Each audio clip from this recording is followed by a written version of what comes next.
Good morning అండి.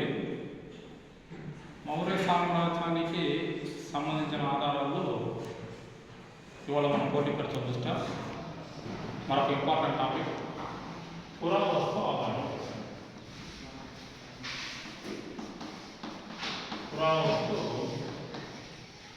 పురావస్తు ఆధారం.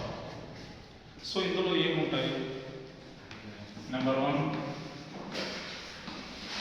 నాణేలు, నెంబర్ 2 శాసనాలు, నెంబర్ 3 కట్టడాలు, నెంబర్ 4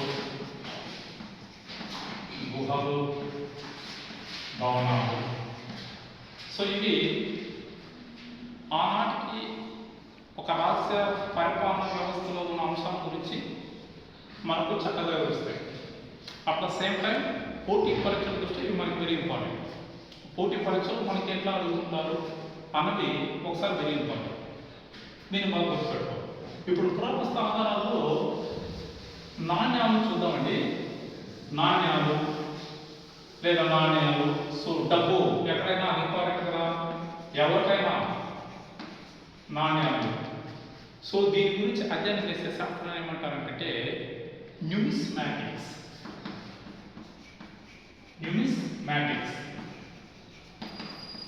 డబ్బు నాణ్యాల గురించి అధ్యయనం చేసే శాస్త్రాన్ని ఏమంటారంటే న్యూమిస్మాటిక్స్ అంటారు. పోటీ పరీక్షలో చాలా సార్లు అడిగారు. యాస్పిరెంట్స్ ఒకసారి పూర్తి చేస్తారు. మన భారతదేశంలో నాణ్యాల డబ్బు ఎప్పటి నుంచి ప్రారంభమైంది ఇది తెలుసుకోవాలి. ఇప్పుడు మనకు 1000 రూపాయల నోట్లు లేవు, 500 నోట్లు ఉన్నాయి, 200 ఉన్నాయి, 100 రూపాయలు ఉన్నాయి. ఒకప్పట్లో భారతదేశంలో 10,000 రూపాయల నోటు ఉంది. ఈ ఎకానమీలో బాగా దీని మనీ, ద్రవ్యం అనే కాన్సెప్ట్ వస్తుంది. 10,000 రూపాయల నోటు ఉంది ఒకప్పట్లో భారతదేశంలో. ఇటీవల కాలంలో 2,000 రూపాయల నోటు వచ్చింది. సరే ఇప్పటికి ఎందుకంటే ఆధునిక కాలం, టెక్నాలజీ. మరి ఒకప్పటి భారతదేశ చరిత్రలో ఈ డబ్బు అనేది ఎలా వచ్చింది అంటే మనకి ఇంతకు ముందు మనిషి మానవ జీవితం అభివృద్ధి చెందిన దశలో డబ్బుకు బదులు వస్తు మార్పిడి ఉండేది. అంటే నేను ఒక వస్తువుని ఇస్తే నాకు ఇంకొక వ్యక్తి వస్తువు ఇచ్చాడు. ఇలా వస్తు మార్పిడి ఉండేది. ఆ వస్తు మార్పిడి ఎక్కువ కాలం మన్నిక జరగలేదు. స్లోగా మానవుని యొక్క మేధస్సు పెరిగింది. ఆ పెరుగుతూ డబ్బు వచ్చింది. మౌర్యుల కంటే ముందు పరిపాలించిన రాజవంశాలు, మగధ వంశం కానీ, ఆరులు కానీ, వీళ్ళు ఏ రకమైన నాణ్యాలను విడుదల చేశారంటే పంచమార్పుడు నాణ్యాలు. పంచమార్పుడు అంటే సీల్. దానికి రూపం లేదు, చిన్నగా ఉండేది. ఒక సైడే ఉండేది. ఇప్పుడు మనకు 1 రూపాయి బిల్ల ఉంది. ఒక సైడు 3 సింహాలు ఉంటాయి, మరొకసారి 1 రూపాయి అని దేవనాగరి లిపిలో కనిపిస్తుంది. కానీ నాణ్యాలు వచ్చినప్పుడు పంచమార్పుడు బిల్లు ఉన్నాయి. దాని మీద ఏముంది ఏంటంటే సూర్యుని ఆకారం,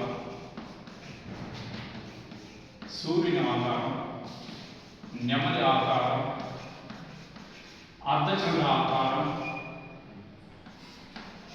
అర్ధచంద్ర ఆకారం. సో ఇలాంటివి నాణ్యాల మీద ఉండేవి. అది ఒక సైడ్ మాత్రమే పంచమార్పుడు. మరి మౌర్యుల పీరియడ్కి వచ్చే సమయానికి ఇది ఎలా అయిందంటే డబుల్ సైడ్ పంచమార్పుడు కాయిన్స్.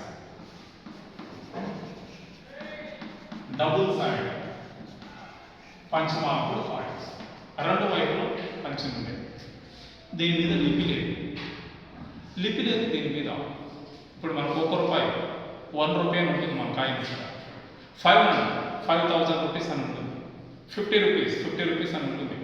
స్క్రిప్ట్ ఉంటుంది. పైగా భాషలు ఉంటాయి. భారత రాజ్యాంగం గుర్తించిన భాషలు ఉంటాయి. మన దగ్గర ఉన్న డబ్బులు ఎప్పుడైనా ఒకసారి పరిశీలించాలి. రిజర్వ్ బ్యాంక్ గవర్నమెంట్ సైన్ ఉంటుంది. డబ్బుకు ఒక ప్లాన్ ఉంటుంది. మరి మౌర్యుల కాలంలో విడుదల చేసిన నాణ్యాల కాలానికి ఏమీ లేదు. అందుకని వాళ్ళ గురించి తెలుసుకోవడానికి నాణ్యాలు పెద్దగా దోహదం చేయలేదు అనేది ఇందులో మనకు ఒక ప్రసిద్ధమైన అంశం. దీని తర్వాత అండి మరొక వెరీ ఇంపార్టెంట్ శాసనాలు. ఈ శాసనాలు అధ్యయనం చేసే శాస్త్రాన్ని ఏమంటారంటే ఎపిగ్రఫీ. వెరీ ఇంపార్టెంట్ అండి. ఎపిగ్రఫీ శాసనాలు అధ్యయనం చేసే శాస్త్రాన్ని ఎపిగ్రఫీ అంటారు. బాగా గుర్తుపెట్టుకోవాలి. నాణ్యాల అధ్యయనం చేసే శాస్త్రాన్ని న్యూమిస్మాటిక్స్ అంటారు. శాసనాలు అధ్యయనం చేసే శాస్త్రాన్ని ఎఫిక్రపీ అంటారు.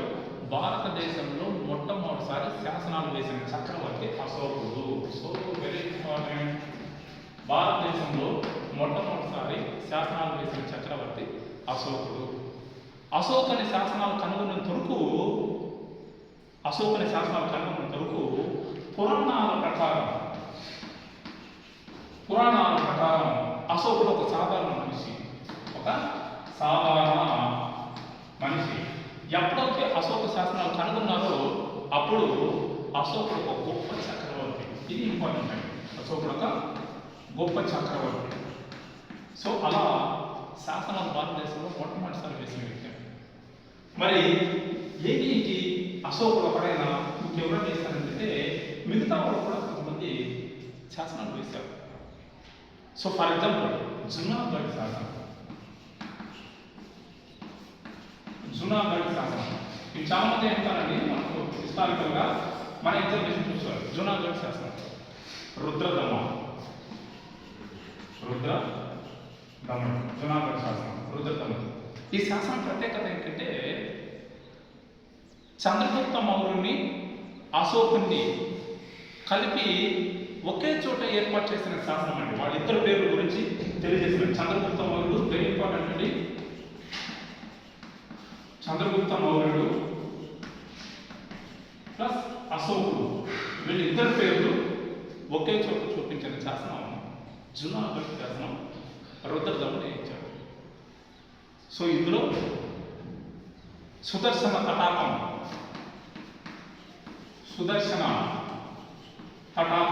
అంటే ఒక చెరువు లాంటిదండి. సుదర్శన తటాకం గురించి మనకి మొట్టమొదటిసారి పేర్కొన్నాం.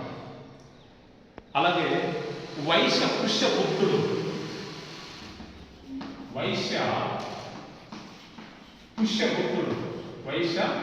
పుష్యగుప్తుడు ఈ సుదర్శన తటాకాన్ని నిర్మించాడని చెప్పి ఇందులో తెలియజేస్తుంది. భారతదేశంలో మొట్టమొదటిసారి సంస్కృత భాషలో వేసిన శాసనం. వెరీ ఇంపార్టెంట్ అండి.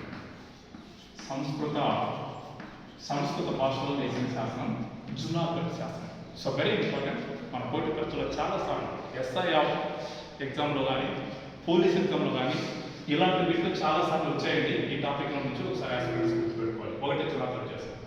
అలాగే మరొకటి జునాగఢ్ శాసనం. ఒకసారి చూద్దాం. జునాగఢ్ శాసనం మరొకటి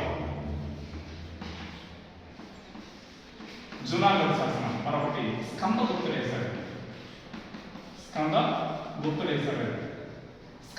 వేశాడు. ఈ శాసనం ఏం తెలియజేశారంటే సుదర్శన తటాకానికి మరమ్మతులు చేశారు.